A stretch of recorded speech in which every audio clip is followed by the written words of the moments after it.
The Passion of our Lord Jesus Christ according to Mark. It was 2 days before the Passover and the festival of unleavened bread. The chief priests and the scribes were looking for a way to arrest Jesus by stealth and kill him. For they said, "Not during the festival, or there may be a riot among the people." While he was at Bethany, in the house of Simon the leper, as he sat at the table, a woman came with an alabaster jar of very costly ointment of nard, and she broke open the jar and poured the ointment on his head. But some were there who said to one another in anger, "Why was the ointment wasted in this way? For this ointment could have been sold for more than 300 denarii, and the money given to the poor." And they scolded her. But Jesus said, "Let her alone. Why do you trouble her? She has performed a good service for me. For you always have the poor with you, and you can show kindness to them whenever you wish. But you will not always have me. She has done what she could. She has anointed my body beforehand for its burial.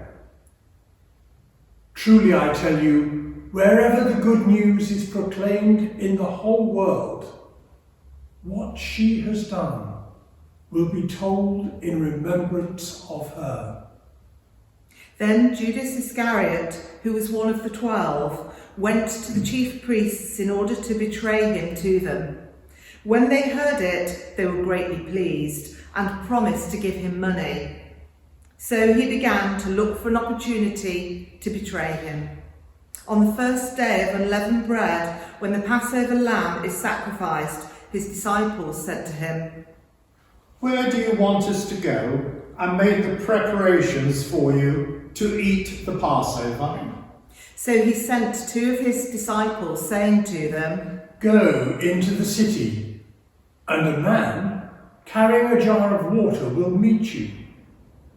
Follow him, and wherever he enters, say to the owner of the house, 'The teacher asks, where is my guest room, where I may eat the Passover with my disciples?'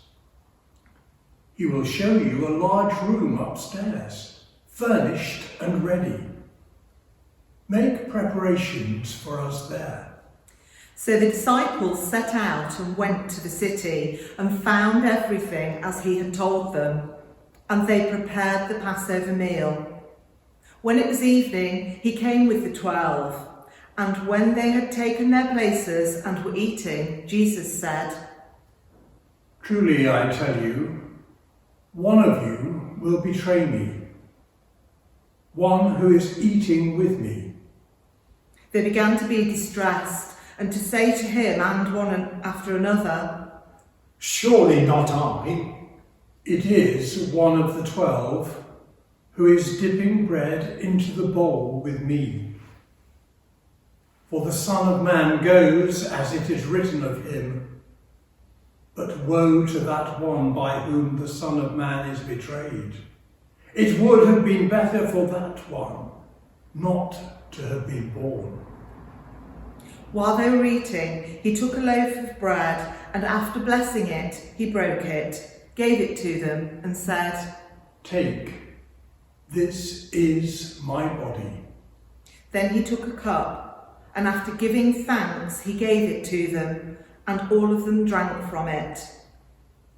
"This is my blood of the covenant, which is poured out for many. Truly I tell you, I will never again drink of the fruit of the vine until that day when I drink it new in the kingdom of God." When they had sung the hymn, they went out to the Mount of Olives, and Jesus said to them, "You will all become deserters, for it is written, I will strike the shepherd, and the sheep will be scattered. But after I am raised up, I will go before you to Galilee." Peter said to him, Even though all become deserters, I will not. Truly I tell you, this day, this very night, before the cock crows twice, you will deny me 3 times. Even though I must die with you, I will not deny you. And all of them said the same. They went to a place called Gethsemane, and he said to his disciples, Sit here while I pray. He took with him Peter and James and John, and began to be distressed and agitated. And he said to them, I am deeply grieved, even to death. Remain here and keep awake. And going a little farther, he threw himself on the ground and prayed that, if it were possible, the hour might pass from him. Abba, Father, for you all things are possible. Remove this cup from me. Yet not what I want, but what you want. He came and found them sleeping, and he said to Peter, Simon, are you asleep? Could you not keep awake 1 hour? Keep awake and pray that you may not come into the time of trial. The spirit indeed is willing, but the flesh is weak. And again he went away and prayed, saying the same words. And once more he came and found them sleeping, for their eyes were very heavy, and they did not know what to say to him. He came a 3rd time and said to them, Are you still sleeping and taking your rest? Enough! The hour has come. The Son of Man is betrayed into the hands of sinners. Get up. Let us be going. See, my betrayer is at hand. Immediately, while he was still speaking, Judas, one of the 12, arrived, and with him there was a crowd with swords and clubs from the chief priests, the scribes and the elders. Now the betrayer had given them a sign. The one I will kiss is the man. Arrest him and lead him away under guard. So when he came, he went up to him at once and said, Rabbi, and kissed him. Then they laid hands on him and arrested him.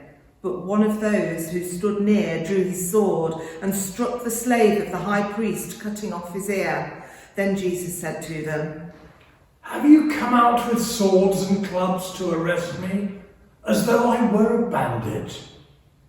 Day after day I was with you in the temple teaching, and you did not arrest me. But let the scriptures be fulfilled. All of them deserted him and fled. A certain young man was following him, wearing nothing but a linen cloth. They caught hold of him, but he left the linen cloth and ran off naked. They took Jesus to the high priest, and all of the chief priests, the elders and the scribes were assembled. Peter had followed him at a distance, right into the courtyard of the high priest, and he was sitting with the guards, warming himself at the fire. Now the chief priests and the whole council were looking for testimony against Jesus to put him to death, but they found none. For many gave false testimony against him, and their testimony did not agree. Some stood up and gave false testimony against him. We heard him say, I will destroy this temple that is made with hands, and in 3 days I will build another, not made with hands. But even on this point their testimony did not agree. Then the high priest stood up before them and asked Jesus, Have you no answer? What is it that they testify against you? But he was silent and did not answer. Again, the high priest asked him, Are you the Messiah, the Son of the Blessed One? I am. And you will see the Son of Man seated at the right hand of the power and coming with the clouds of heaven. Then the high priest tore his clothes and said, Why do we still need witnesses? You have heard his blasphemy. What is your decision? All of them condemned him as deserving death. Some began to spit on him, to blindfold him and to strike him, saying to him, Prophesy! The guards also took him and beat him. While Peter was below in the courtyard, one of the servant girls of the high priest came by.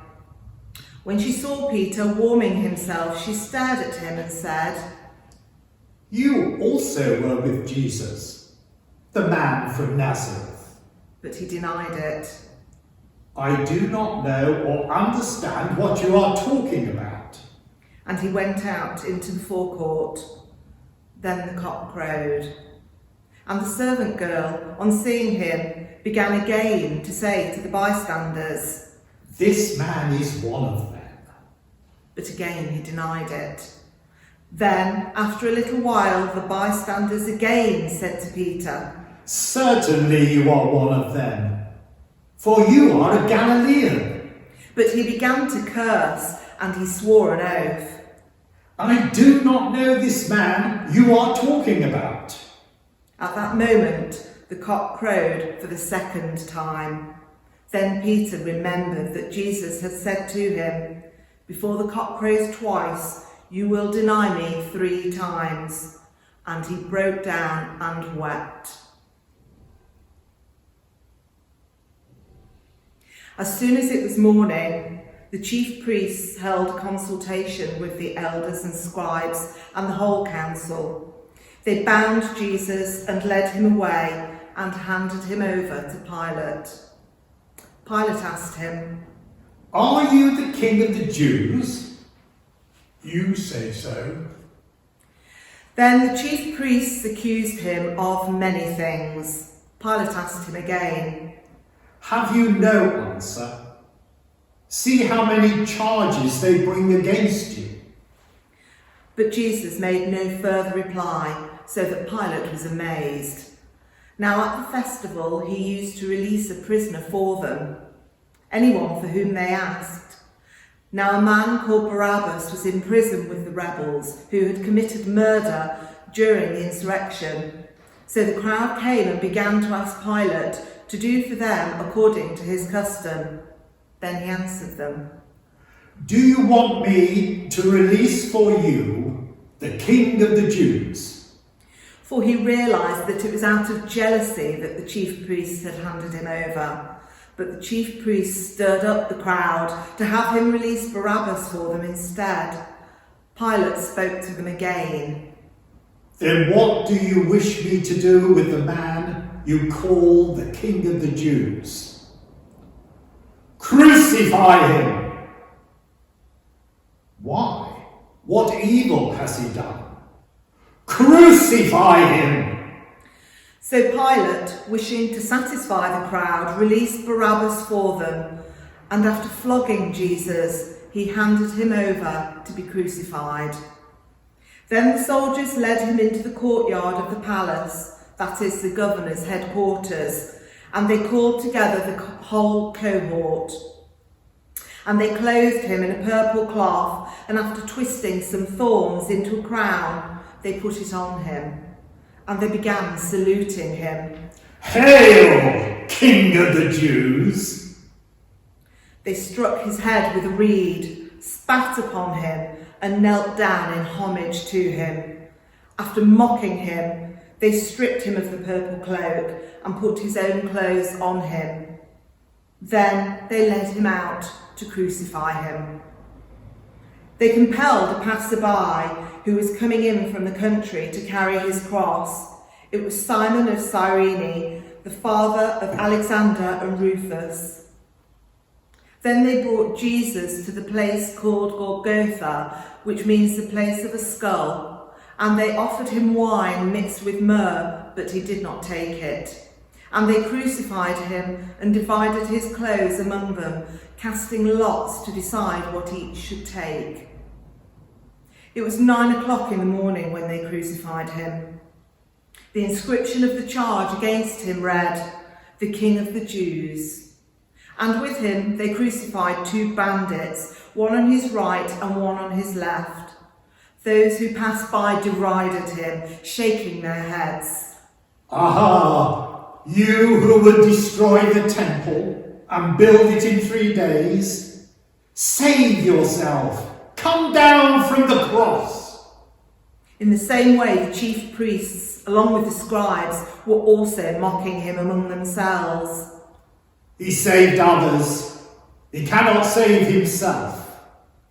Let the Messiah, the King of Israel, come down from the cross now, so that we may see and believe. Those who were crucified with him also taunted him. When it was noon, darkness came over the whole land until 3 in the afternoon. At 3 o'clock, Jesus cried out with a loud voice, Eloi, Eloi, lama sabachthani, which means, my God, why have you forsaken me?" When some of the bystanders heard it, they said, Listen, he's calling for Elijah. and someone ran, filled a sponge with sour wine, put it on a stick and gave it to him to drink, saying, Wait, let us see whether Elijah will come to take him down. Then Jesus gave a loud cry and breathed his last. And the curtain of the temple was torn in two from top to bottom. Now, when the centurion who stood facing him saw that in this way he breathed his last, he said, Truly, this man was God's son. "This is the passion of the Lord."